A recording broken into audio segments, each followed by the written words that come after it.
Hi అండి. నేను మీ వరలక్ష్మిని. Varalakshmi kitchen స్వాగతం. ఈ రోజు నేను రాగి జావా సూప్ చేశానండి. ఇలా వేడి వేడిగా చేసుకుంటే మాత్రం చాలా బాగుంటదండి. నేను చేసినట్టు చేస్తే మాత్రం పిల్లలు కానీ పెద్దవాళ్ళు కానీ చాలా ఇష్టంగా తాగుతారండి రాగి జావా సూపు. ఈ చలికాలానికి వేడి వేడిగా తాగాలని ఉంటది కదండి, చాలా బాగుంటది. ఇలా హాట్గా మిరియాల పొడి ఇవన్నీ వేసుకొని చేసుకుంటే మాత్రం చాలా బాగుంటదండి.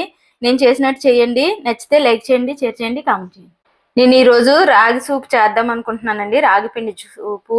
ఇంకోండి 2 స్పూన్లు ఆయిల్ వేసుకున్నాను, కొంచెం జీలకర్ర వేస్తున్నాను, వెల్లుల్లి వేస్తున్నానండి. ఇంకోండి వెల్లుల్లి వేసాను, క్యారెట్ వేస్తున్నాను, బీన్స్, కరివేపాకు, కొంచెం అల్లం ముక్కలు, సన్నగా తరిగిన అల్లం ముక్కలు, 2 స్పూన్లు స్వీట్ కార్న్ వేసేస్తున్నాను.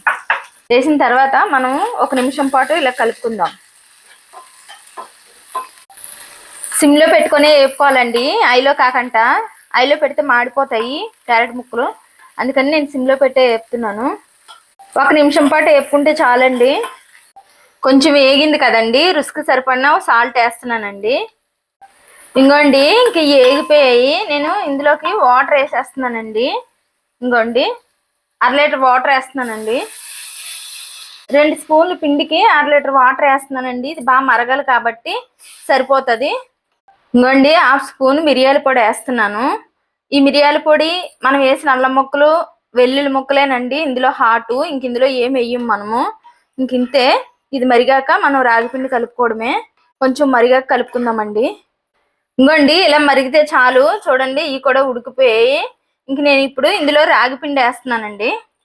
ఇంకోండి నేను వాటర్ వేసి నానబెట్టానండి. పిండి కొంచెం నానాలి, మనం ఇది మరిగి లోపల నానుతుందని నేను వాటర్ వేసి నానబెట్టాను. 2 స్పూన్లు వేసానండి రాగిపిండి. ఇంక ఇప్పుడు ఇది వేసి మనం కలుపుకుందాం.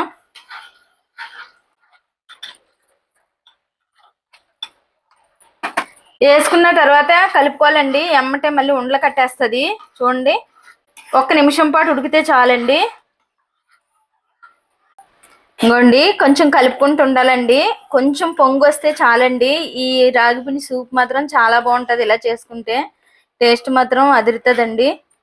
ఇలా వెజిటేబుల్ అన్నీ వేసుకొని చేసుకుంటే మాత్రం చాలా బాగుంటుంది. పిల్లలు కూడా చాలా ఇష్టంగా తాగుతారండి, పెద్దవాళ్ళు కానీ పిల్లలు కానీ. హెల్త్కి మాత్రం చాలా మంచిదండి ఇలా చేసుకుంటే. ఇప్పుడు రాగి జావంగా అయితే మనం తాగలేం కదండి, ఇలా హాట్గా ఉంటుంది కాబట్టి ఇలా చేసుకుంటే మాత్రం చాలా బాగుంటుంది. ఇంక రాగి జావ సూప్ రెడీ అయిపోయిందండి. నేను ఇంక స్టవ్ ఆపేస్తున్నాను. ఇలాగ వేడి వేడిగా తాగితే మాత్రం చాలా బాగుంటుందండి. ఇలాగ ఈ ఫ్లేవర్లో చేసుకుంటే అల్లం వెల్లుల్లి వేసి చేసుకుంటే మాత్రం చాలా బాగుంటుంది. ఇంక అయిపోయిందండి ఇది, నేను స్టవ్ ఆపేస్తున్నాను.